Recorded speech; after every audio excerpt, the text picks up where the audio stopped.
Peace, peace. This your host, Selah Shalom. And I'm here today with the Israelite sister.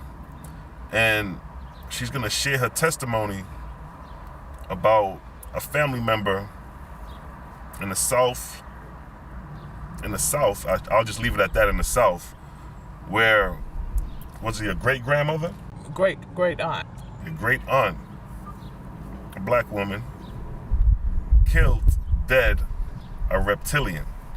Now, some may be in disbelief of the whole reptilian agenda. Some people may not believe it.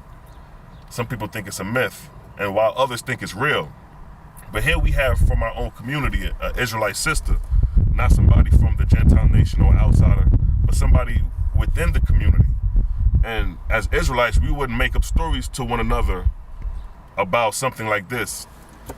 So she's going to go and give her account of what her great aunt experienced in the 50s when this event took place.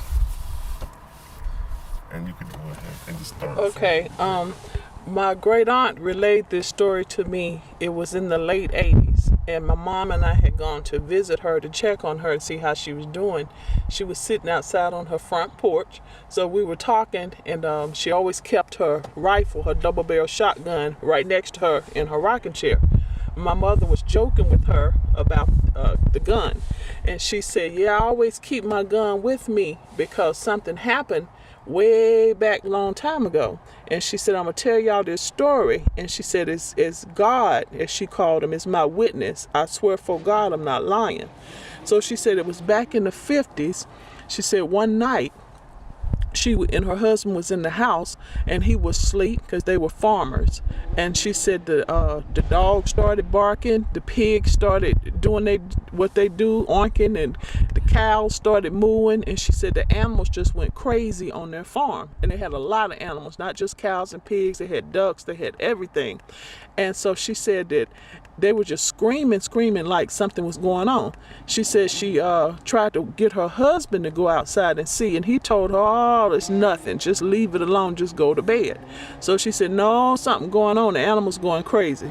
So she grabbed her shotgun and she went out to the porch.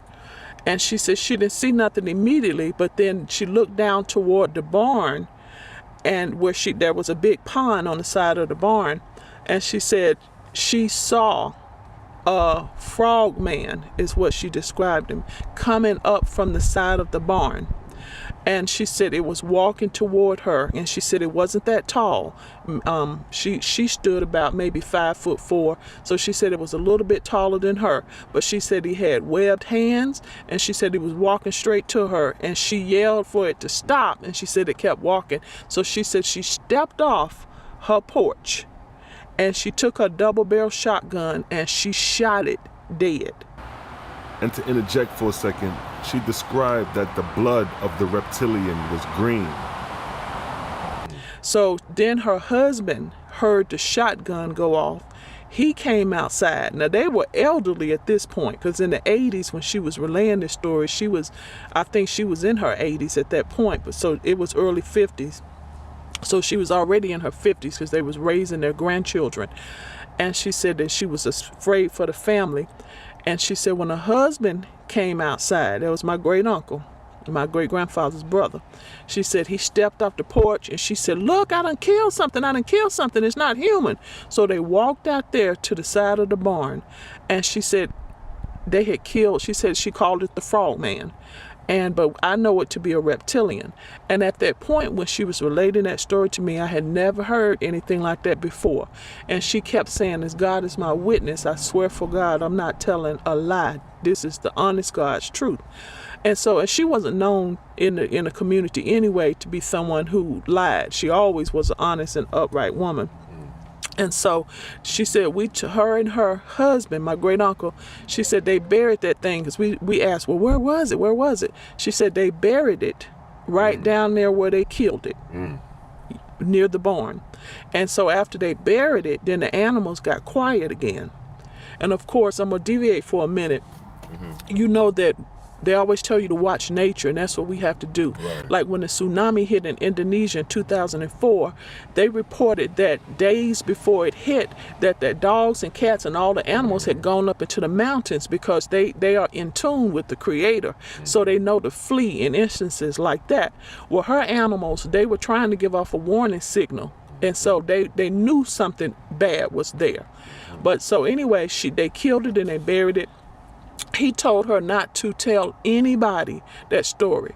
So she said she didn't tell anybody. So she said about a month later, a little bit less than a month, she said it was nighttime again and they were in their bed. And she said this time, this blue light came over the whole house, and they lived in what you call one of those little bitty shacks long time ago. In the countryside. In the countryside, way in the country. They had like several hundred acres of land. That land is still in my family today. And so she said this time her husband got up with her, and the animals went crazy again.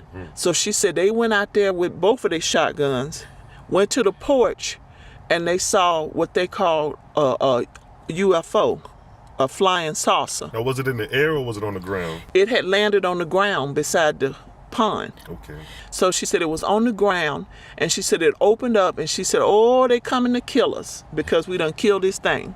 She said they came off the ship, and she said they went straight to the mound where they had buried this thing, and they put their hand over the ground, and this dead frogman thing that she killed, it just came up out of the ground. It wasn't alive. It was flat and it was dead. But they took that thing and they put it on the ship. Then she said they went over to the pond and they raised up their hands, and a spaceship came out of their pond. Now their pond was bigger than a regular sized pond. It was almost the size of like a small lake. But she said it had flown. That's how he had, I guess, got there. It had flown into the bottom of the lake. And if any of you all keep up with some of the stories that other countries recount about the UFOs, they'll tell you that some people, especially over in China and the Asian areas, spot them with their spaceships coming up out of the deep water. So they got the spaceship out of the water, and she said, and they looked at them, didn't do anything, didn't say anything, didn't come toward them, got back on the ship and zoomed back into the sky.